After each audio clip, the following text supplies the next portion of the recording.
The Senate will convene as a court of impeachment. The chaplain will lead us in prayer.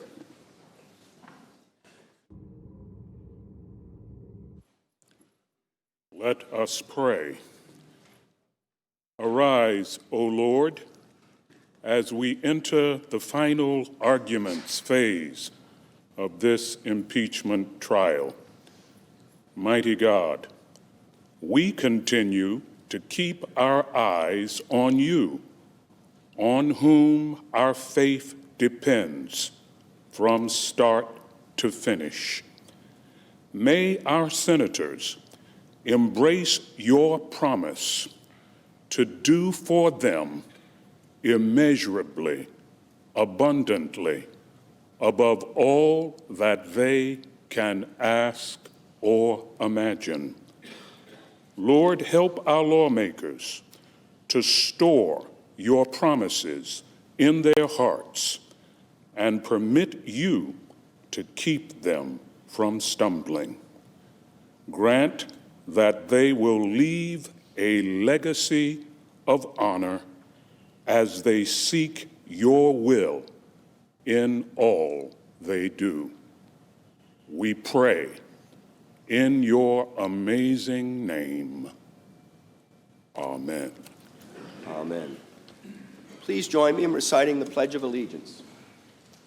I pledge allegiance to the flag of the United States of America and to the republic for which it stands, one nation, under God, indivisible, with liberty and justice for all.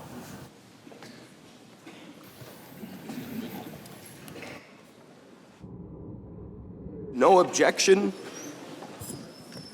The journal of proceedings of the trial are approved to date.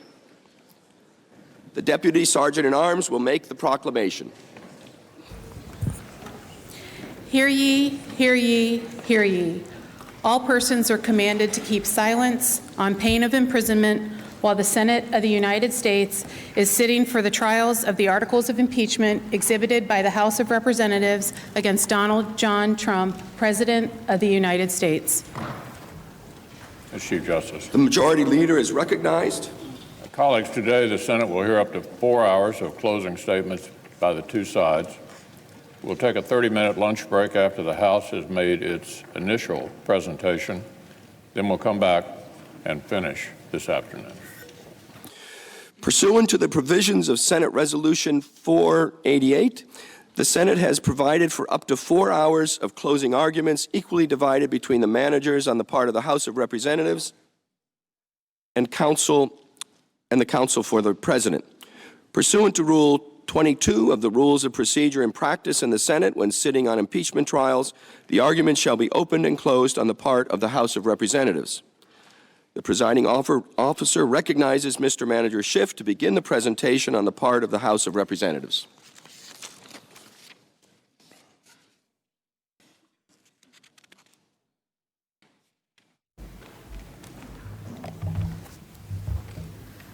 Mr. Chief Justice, members of the U.S. Senate, counsel for the President. Almost 170 years ago, Senator Daniel Webster of Massachusetts took to the well of the old Senate chamber, not far from where I'm standing. He delivered what would become perhaps his most famous address, the 7th of March speech. Webster sought to rally his colleagues to adopt the Compromise of 1850, a package of legislation that he and others hoped would forestall a civil war brewing over the question of slavery. He said, "It is fortunate that there is a Senate of the United States, a body not yet moved from its propriety, not lost to a just sense of its own dignity and its own high responsibilities, and a body to which the country looks with confidence for wise, moderate, patriotic, and healing counsels. It is not to be denied that we live in the midst of strong agitations and are surrounded by very considerable dangers to our institutions of government. The imprisoned winds are let loose, but I have a duty to perform, and I mean to perform it with fidelity, not without a sense of surrounding dangers, but not without hope." Webster was wrong to believe that the Compromise of 1850 could prevent secession of the South, but I hope he was not wrong to put his faith in the Senate. Because the design of the Constitution and the intention of the framers was that the Senate would be a chamber removed from the sway of temporary political winds. In Federalist 65, Hamilton wrote, quote, "Where else than in the Senate could have been found a tribunal sufficiently dignified or sufficiently independent? What other body would be likely to feel confidence enough in its own situation to preserve, unawed and uninfluenced, the necessary impartiality between an individual accused and the representatives of the people, his accusers?" In the same essay, Hamilton explained this about impeachment. "The subjects of its jurisdiction are those offenses which proceed from the misconduct of public men, or in other words, from the abuse or violation of some public trust. They are of a nature which may, with peculiar propriety, be dominated political, as they relate chiefly to injuries done immediately to the society itself. The prosecution of them, for this reason, will seldom fail to agitate the passions of the whole community, and to divide it into parties more or less friendly or inimical to the accused. In such cases, there will always be the greatest danger that the decision will be regulated more by the comparative strength of parties than by the real demonstrations of innocence or guilt." Daniel Webster and Alexander Hamilton placed their hopes in you, the Senate, to be the court of greatest impartiality, to be a neutral representative of the people in determining, uninfluenced by party or pre-existing faction, the innocence or guilt of the President of the United States. Today, you have a duty to perform with fidelity, not without a sense of surrounding dangers, but also not without hope. I submit to you on behalf of the House of Representatives that your duty demands that you convict President Trump.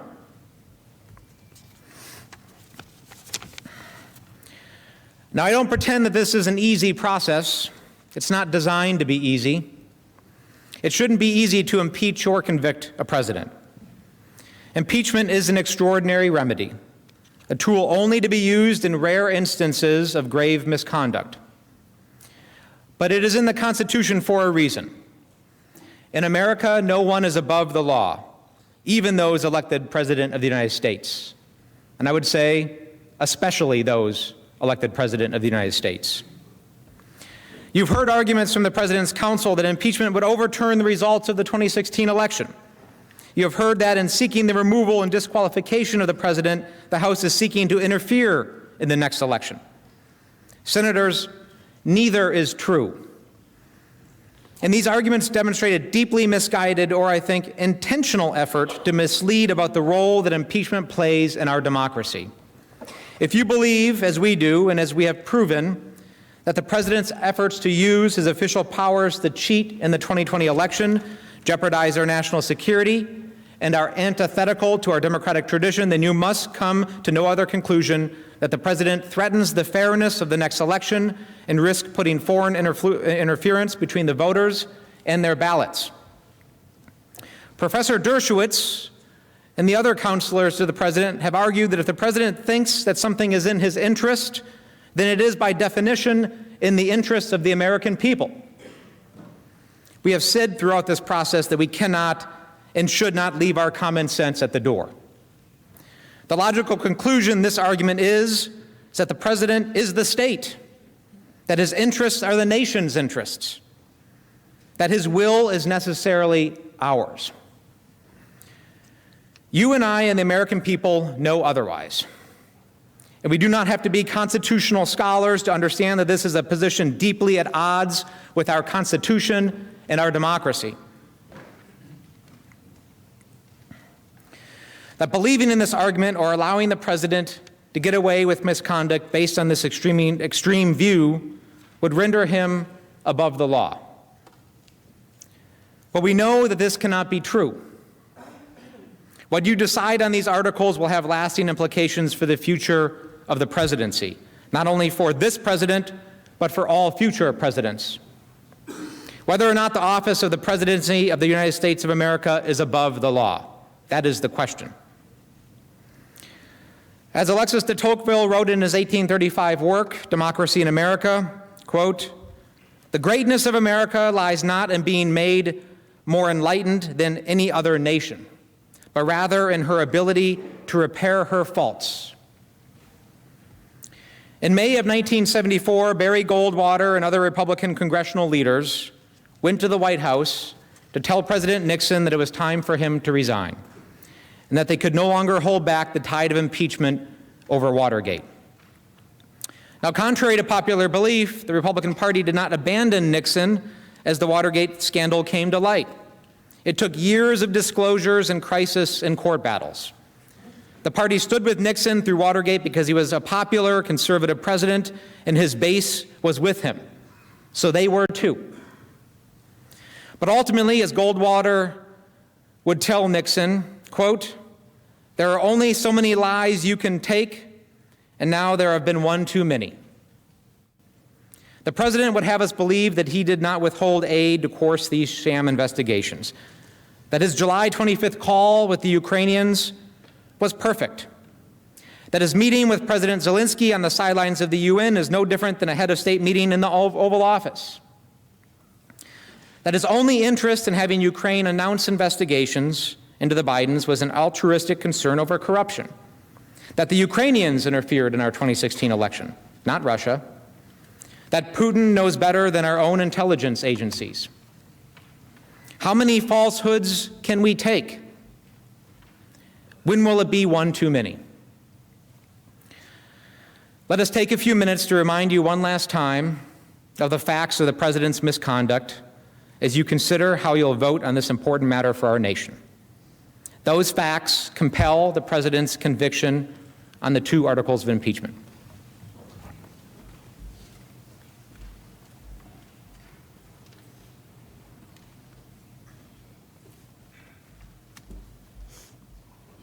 Mr. Chief Justice and Senators, over the past 2 weeks, the House has presented to you overwhelming and unconverted evidence that President Trump has committed grave abuses of power that harmed our national security and were intended to defraud our elections.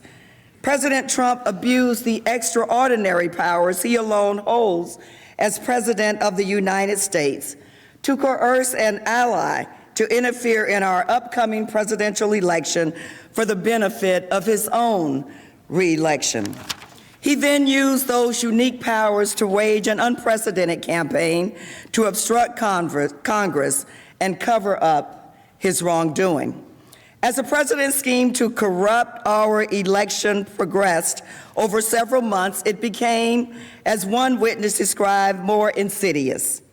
The president and his agents wielded the powers of the presidency and the full weight of the U.S. government to increase pressure on Ukraine's new president to coerce him to announce 2 sham investigations that would smear his potential election opponent and raise his political standing. By early September of last year, the president's pressure campaign appeared on the verge of succeeding. Until that is, the president got caught, and the scheme was exposed. In response, President Trump ordered a massive cover-up, unprecedented in American history. He tried to conceal the facts from Congress, using every tool and legal window dressing he could to block evidence and muzzle witnesses. He tried to prevent the public from learning how he placed himself above country. And yet, even as President Trump has orchestrated this cover-up and obstructed Congress's impeachment inquiry, he remains unapologetic, unrestrained, and intent on continuing his sham to defraud our elections. As I stand here today, delivering the House's closing argument, President Trump's constitutional crimes, his crimes against the American people and the nation, remain in progress. As you make your final determination on the president's guilt, it is therefore worth revisiting the totality of the president's misconduct. Doing so lays bare the ongoing threat President Trump poses to our democratic system of government, both to our upcoming election that some suggest should be the arbiter of the president's misconduct, and to the Constitution itself that we all swore to support and defend. Donald Trump was the central player in the corrupt scheme, assisted principally by his private attorney, Rudy Giuliani. Early in 2019, Giuliani conspired with two corrupt former Ukrainian prosecutors to fabricate and promote phony investigations of wrongdoing by former Vice President Joe Biden, as well as the Russian propaganda that it was Ukraine, not Russia, that hacked the DNC in 2016. In the course of their presentation to you, the President's Counsel have made several remarkable admissions that affirm core elements of this scheme, including specifically about Giuliani's role and representation of the President. The President's Counsel has conceded that Giuliani sought to convince Ukraine to investigate the Bidens and alleged Ukraine election interference on behalf of his client, the President, and that the President's focus on these sham investigations was significantly informed by Giuliani, whose views the President adopted. Compounding this damning admission, the President's Counsel has also conceded that Giuliani was not conducting foreign policy on behalf of the President. They have confirmed that in pursuing these two investigations, Giuliani was working solely in the President's private, personal interest. And the President's personal interest is now clear: to cheat in the next election.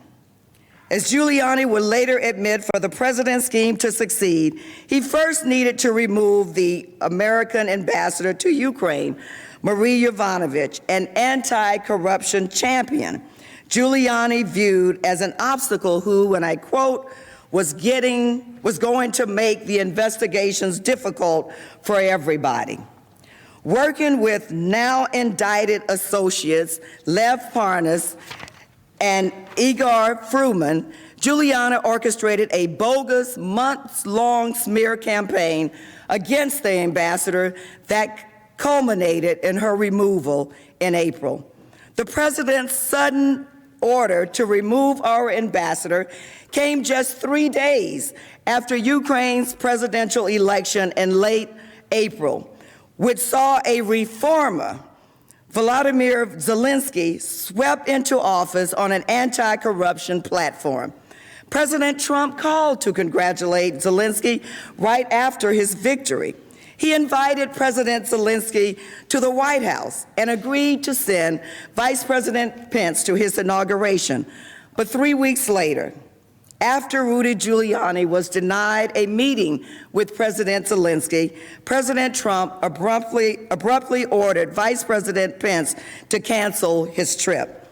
Instead, a lower-level delegation led by 3 of President Trump's political appointees, Secretary of Energy Rick Perry, Ambassador to the European Union Gordon Sondland, and Special Representative for Ukraine negotiations Kurt Volker, attended Zelensky's inauguration the following week. These 3 returned from Ukraine impressed with President Zelensky. In a meeting shortly thereafter with President Trump in the Oval Office, they relayed their positive impression of the new Ukrainian president and encouraged President Trump to schedule the White House meeting he promised in his first call. But President Trump reacted negatively. He railed that Ukraine tried to take me down in 2016. And in order to schedule a White House visit for President Zelensky, President Trump told the delegation that they would have to, and I quote, talk to Rudy. It is worth pausing here to consider the importance of this meeting in late May. This is the moment that President Trump successfully hijacked the tools of our government to serve his corrupt personal interests. When the president's domestic political errand, as one witness famously described it, began to overtake and subordinate U.S. foreign policy and national security interests. By this point in the scheme, Rudy Giuliani was advocating very publicly for Ukraine to pursue the 2 sham investigations. But his request to meet with President Zelensky was rebuffed by the new Ukrainian president. According to reports about Ambassador Bolton's account, soon to be available, if not to this body, then to bookstores near you, the president also unsuccessfully tried to get Bolton to call the new Ukrainian president to ensure he would meet with Giuliani. The desire for Ukraine to announce these phony investigations was for a clear and corrupt reason, because President Trump wanted the political benefit of a foreign country announcing that it would investigate his rival. That is how we know, without a doubt, that the object of the president's scheme was to benefit his re-election campaign. In other words, to cheat in the next election. Ukraine resisted announcing the investigations throughout June, so the president and his agent, Rudy Giuliani, turned up the pressure, this time by yielding the power of the United States government. In mid-June, the Department of Defense publicly announced that it would be releasing $250 million of military assistance to Ukraine. Almost immediately after seeing this, the president quietly ordered a freeze on the assistance to Ukraine. None of the 17 witnesses in our investigation were provided with a credible reason for the hold when it was implemented, and all relevant agencies opposed the freeze. In July, Giuliani and the president's appointees made clear to Ukraine that a meeting at the White House would only be scheduled if Ukraine announced the sham investigations. According to a July 19 email, the White House has tried to suppress this drug deal, as Ambassador Bolton called it, was well known among the president's most senior officials, including his chief of staff, Mick Mulvaney, and Secretary of State, Mike Pompeo. And it was relayed directly to senior Ukrainian officials by Gordon Sondland on July 10 at the White House. Everyone was in the loop. Although President Zelensky explained that he did not want to be a pawn in Washington politics, President Trump did not care. In fact, on July 25, before President Trump spoke to President Zelensky, President Trump personally conveyed the terms of this quid pro quo to Gordon Sondland, who then relayed the message to Ukraine's president. Later that morning, during the now infamous phone call, President Trump explicitly requested that Ukraine investigate the Bidens and the 2016 election. Zelensky responded as President Trump instructed. He assured President Trump that he would undertake these investigations. After hearing this commitment, President Trump reiterated his invitation to the White House at the end of the call. Now, no later than a few days after the call, the highest levels of the Ukrainian government learned about the hold on military assistance. Senior Ukrainian officials decided to keep it quiet, recognizing the harm it would cause to Ukraine's defense, to the new government standing at home, and to its negotiating posture with Russia. Officials in Ukraine and the United States hoped that the hold would be reversed before it became public. As we now know, that was not to be. As we have explained during the trial, the president's scheme did not begin with the July 25th call, and it did not end there either.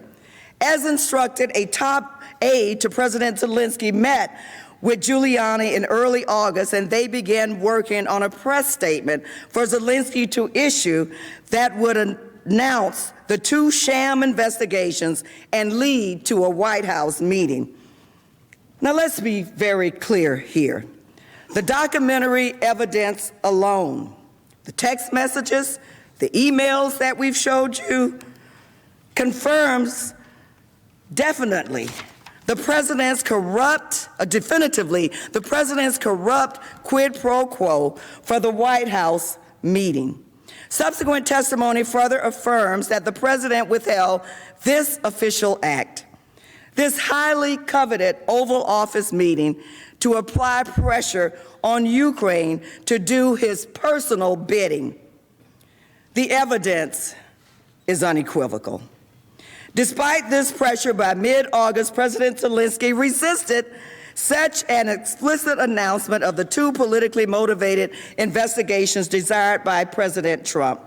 As a result, the White House meeting remained unscheduled, just as it remains unscheduled to this day.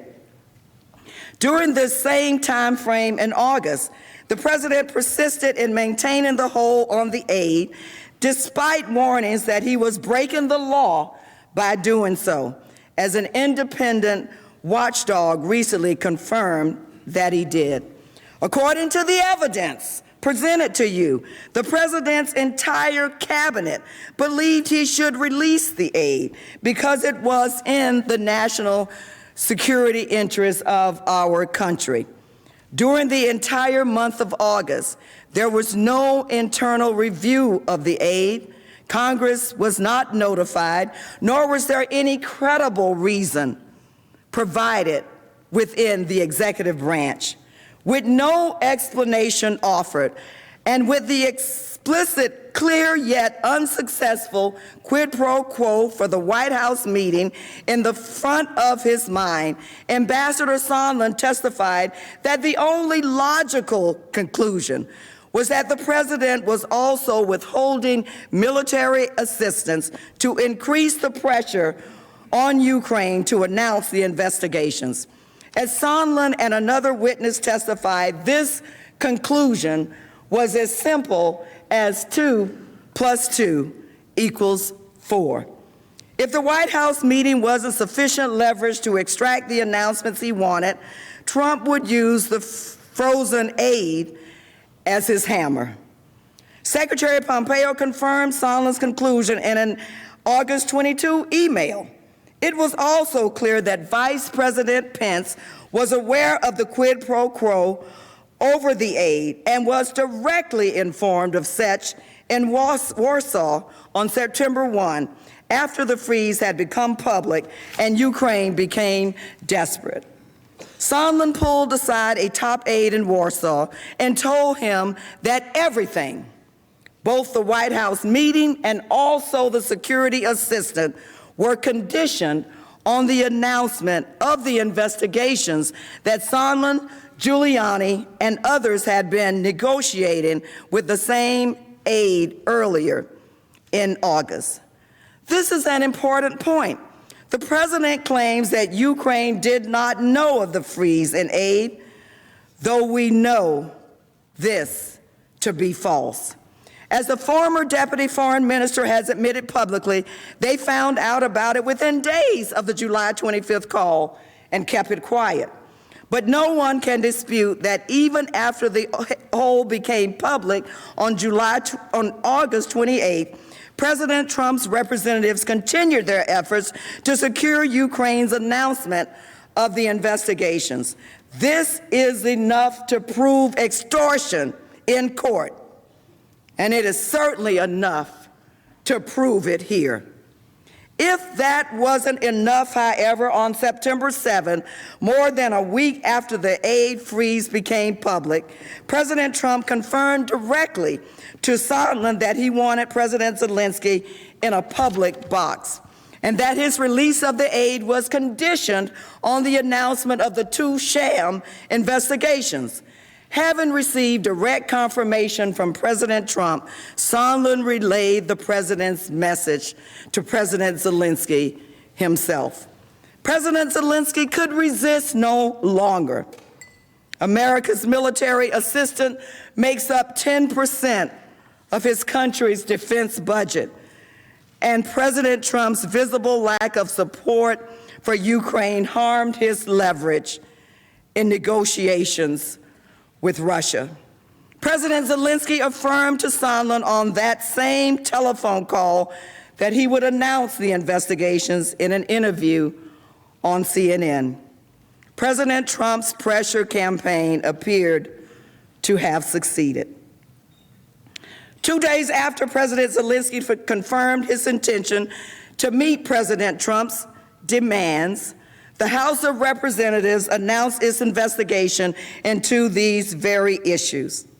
Shortly thereafter, the Inspector General of the intelligence community notified the intelligence communities that the whistleblower complaint was being improperly handled or improperly withheld from Congress with the White House knowledge.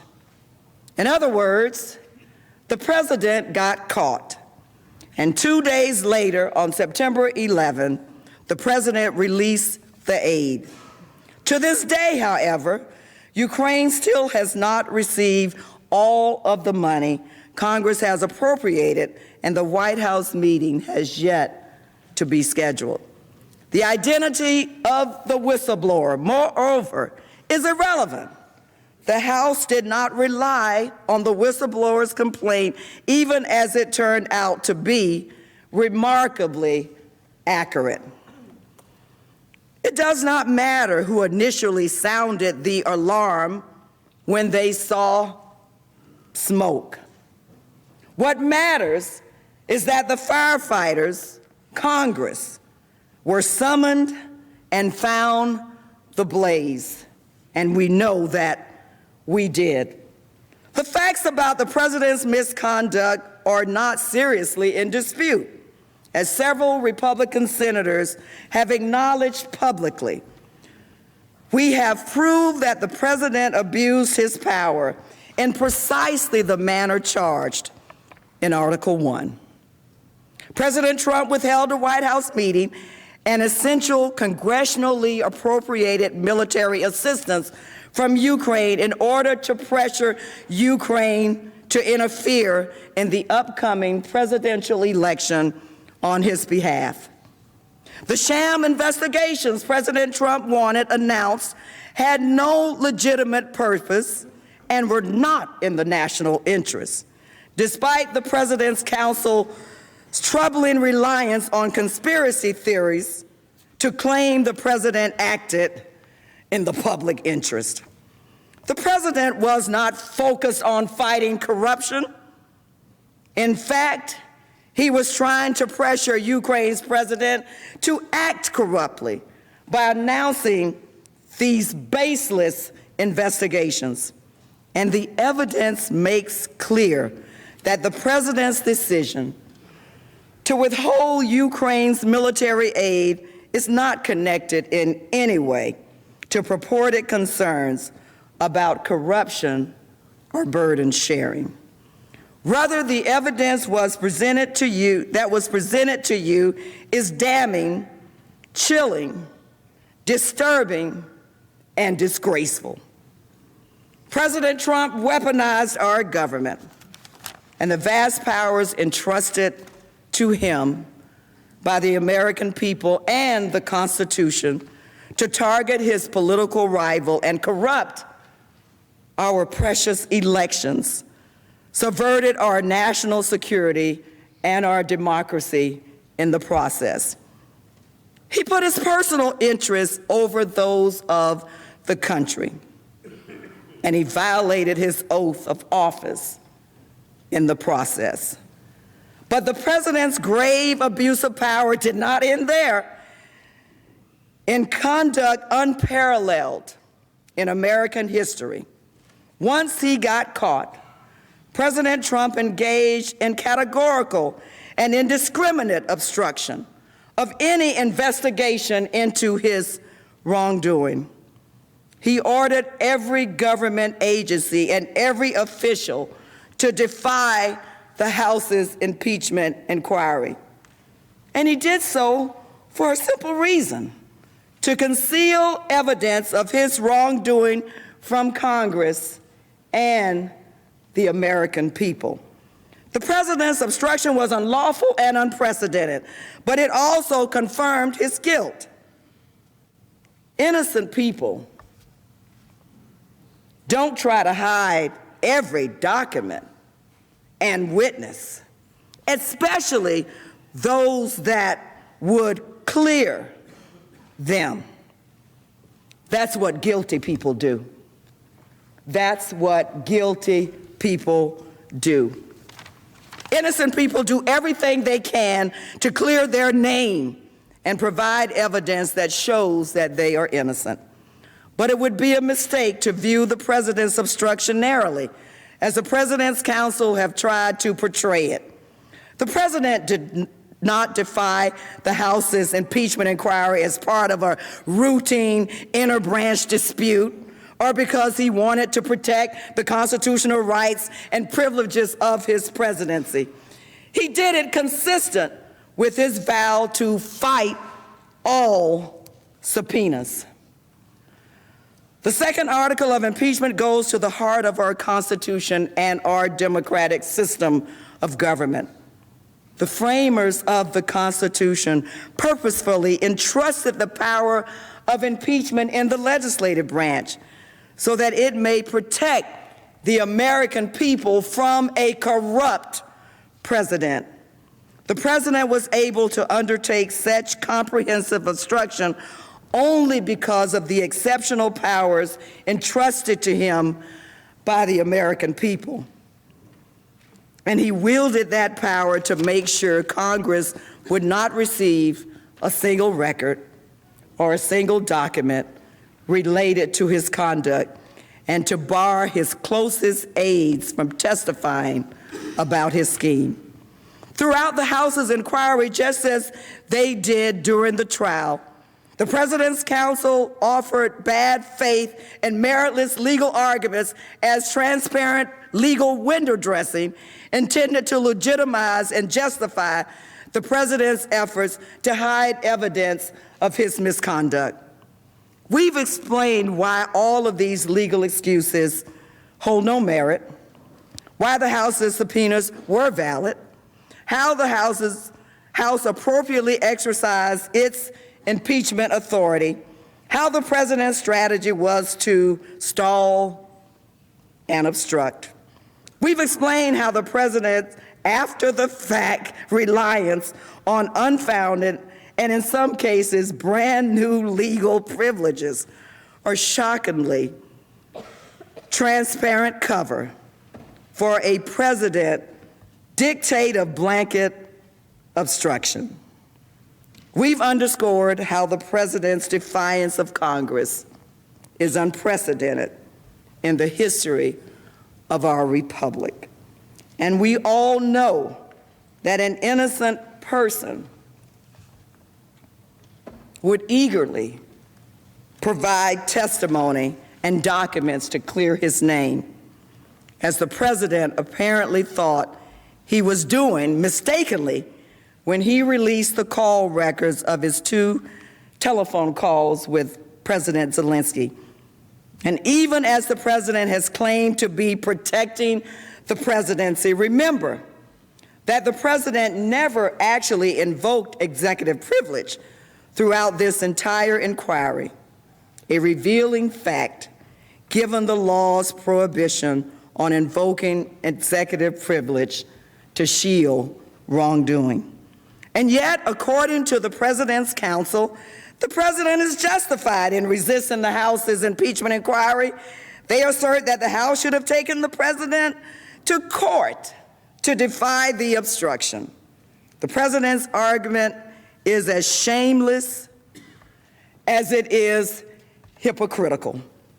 The president's counsel is arguing in this trial that the House should have gone to court to enforce its subpoenas, while at the same time, the president's own Department of Justice is arguing in court that the House could not enforce the subpoenas through the courts. And you know what remedy they say in court is available to the House? Impeachment for obstruction of Congress. This is not the first time this argument has been made. President Nixon made it too, but it was roundly rejected by the House Judiciary Committee 45 years ago, when the committee passed an article for obstruction of Congress for far less serious obstruction than we have here. The committee concluded that it was inappropriate to enforce its subpoenas in court, And as the slide shows, the committee concluded that it was inappropriate to seek the aid of the courts to enforce its subpoenas against the president. This conclusion is based on the constitutional provision vesting the power of impeachment solely in the House of Representatives and the express denial by the framers of the Constitution of any role for the courts in the impeachment process. Again, the committee report on Nixon's articles of impeachment.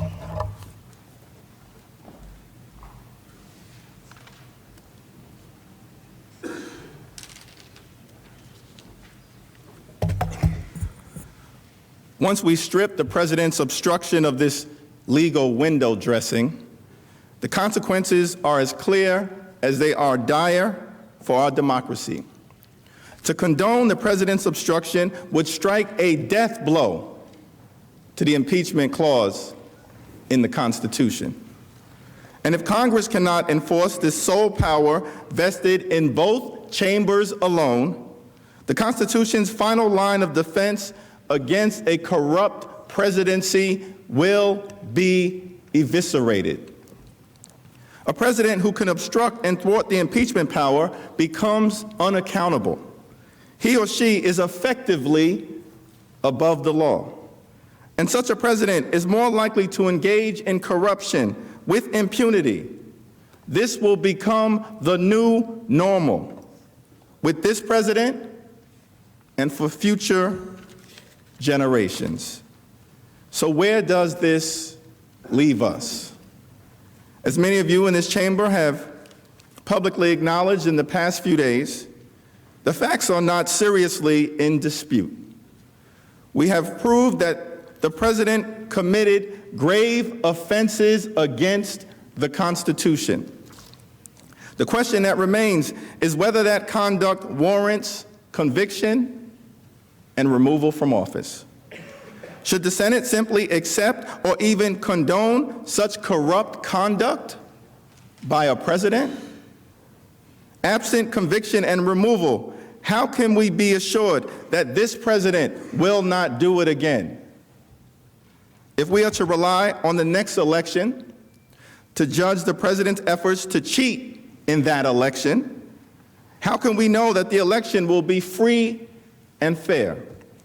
How can we know that every vote will be free from foreign interference solicited by the president himself? With President Trump, the past is prologue. This is neither the first time that the president solicited foreign interference in his own election, nor is it the first time that the president tried to obstruct an investigation into his misconduct. But you will determine whether it will be his last. As we speak, the president continues his wrongdoing unchecked and unashamed.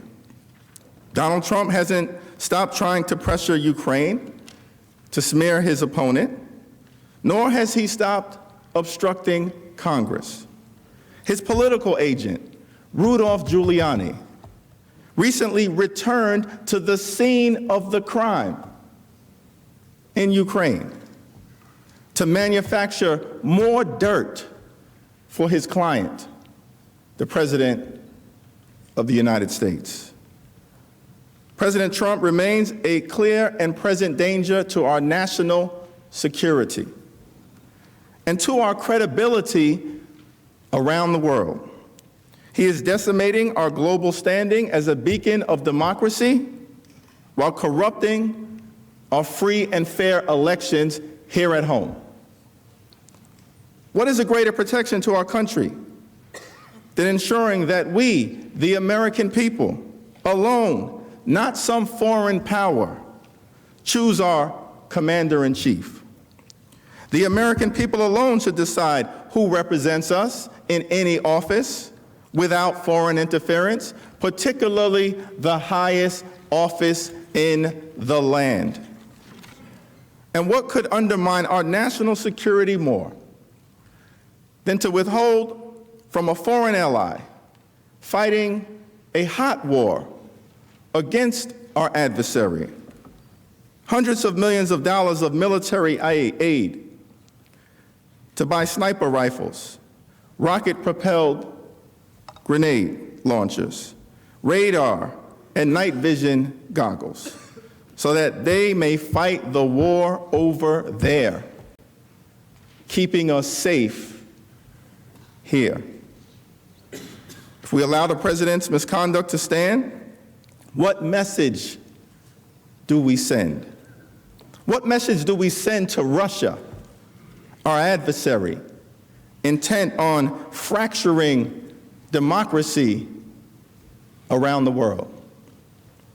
What will we say to our European allies already concerned with this president about whether the United States will continue to support our NATO commitments that have been a pillar of our foreign policy since World War II?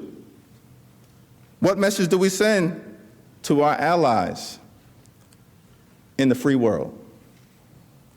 And if we allow the president's misconduct to stand, what will we say to the 68,000 men and women in uniform in Europe right now who courageously and admirably wake up every day ready and willing to fight for America's security and prosperity, for democracy in Europe and around the world? What message do we send them when we say America's national security is for sale? That cannot be the message we want to send to our Ukrainian friends or our European allies or to our children and our grandchildren who will inherit this precious republic. And I'm sure it is not the message that you wish to send to our adversaries. The late Senator John McCain was an astounding man, a man of great principle, a great patriot. He fought admirably in Vietnam and was imprisoned as a POW for over 5 years, refusing an offer by the North Vietnamese to be released early because his father was a prominent admiral. As you all are aware, Senator McCain was a great supporter of Ukraine, a great supporter of Europe, a great supporter of our troops.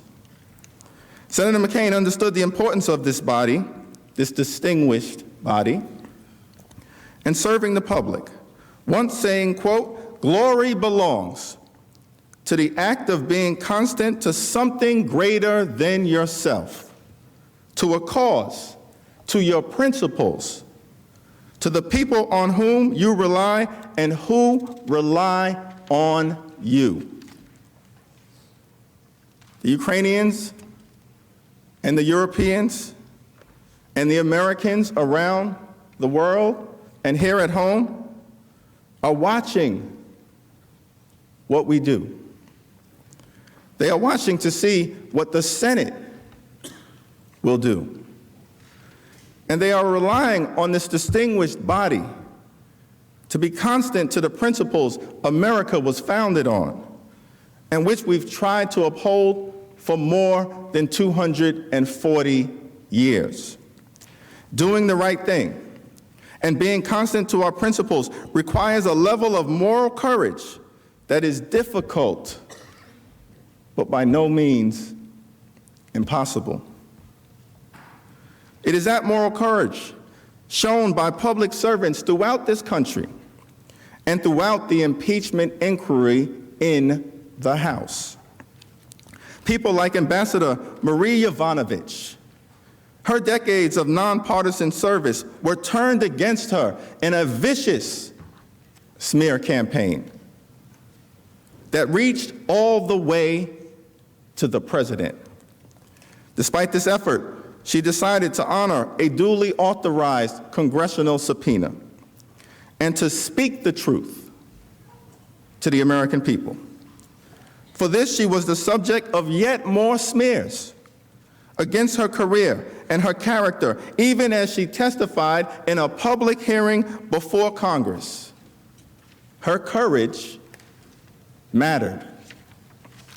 People like Ambassador Bill Taylor, a West Point graduate who wears a Bronze Star and an Air Medal for valor, and his proudest honor, the Combat Infantryman's badge. When his country called on him, he answered again and again and again in battle, in foreign affairs, and in the face of a corrupt effort by the president to extort a foreign country into helping his re-election campaign, an effort that Ambassador Taylor rightly believed was crazy. His courage mattered. People like Lieutenant Colonel Alexander Vindman, who came to this country as a young child, fleeing authoritarianism in Europe. He could have done anything with his life, but he chose public service, putting on a uniform and receiving a Purple Heart after being wounded in battle fighting courageously in Iraq. When he heard that fateful July 25th call in which the president sold out our country for his own personal gain, Lieutenant Colonel Vindman reported it and later came before Congress to speak the truth about what happened. Lieutenant Colonel Vindman's courage mattered.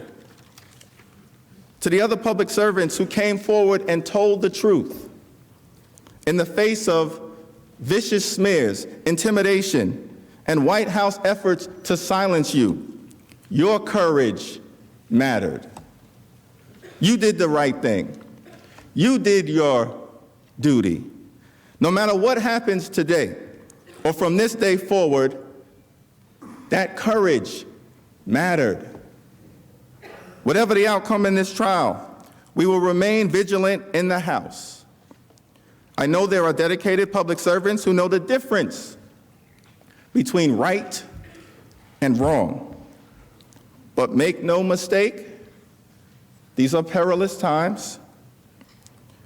If we determine that the remedy for a president who cheats in an election is to pronounce him vindicated and attack those who exposed his misconduct.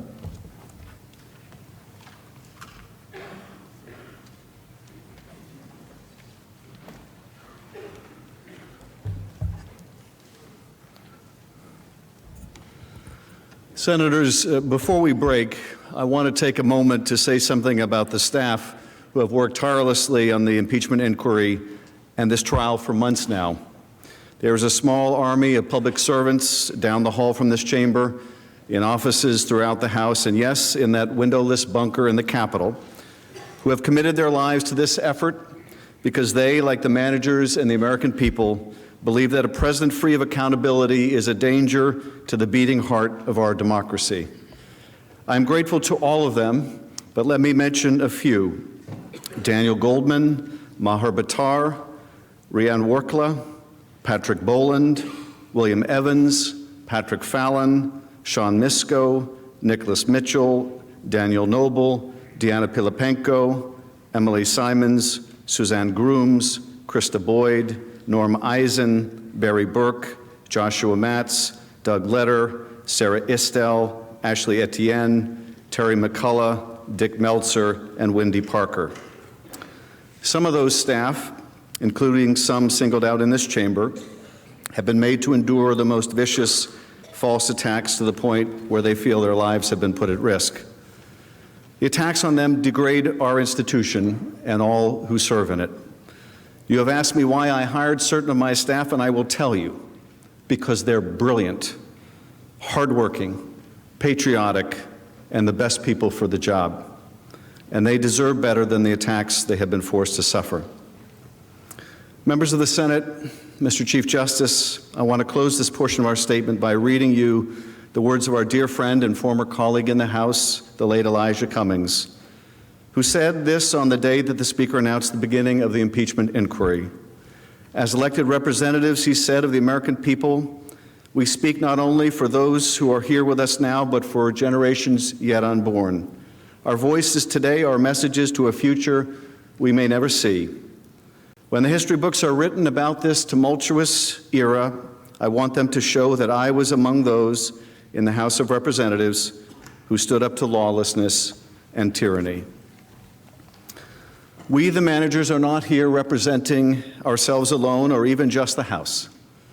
Just as you are not here making a determination as to the President's guilt or innocence for yourselves alone. No, you and we represent the American people, the ones at home and at work who are hoping that their country will remain what it has always believed it to be, a beacon of hope, of democracy, and of inspiration to those striving around the world to create their own more perfect unions, for those who are standing up to lawlessness and to tyranny. Donald Trump has betrayed his oath to protect and defend the Constitution, but it is not too late for us to honor ours, to wield our power to defend our democracy. As President Abraham Lincoln said at the close of his Cooper Union address on February 27, 1860, neither let us be slandered from our duty by false accusations against us, nor frightened from it by menaces of destruction to the government, nor of dungeons to ourselves. Let us have faith that right makes might, and in that faith, let us, to the end, dare to do our duty as we understand it. Today, we urge you, in the face of overwhelming evidence of the President's guilt, and knowing that if left in office, he will continue to seek foreign interference in the next election, to vote to convict on both articles of impeachment and to remove from office Donald J. Trump, the 45th President of the United States. Mr. Chief Justice, we reserve the balance of our time.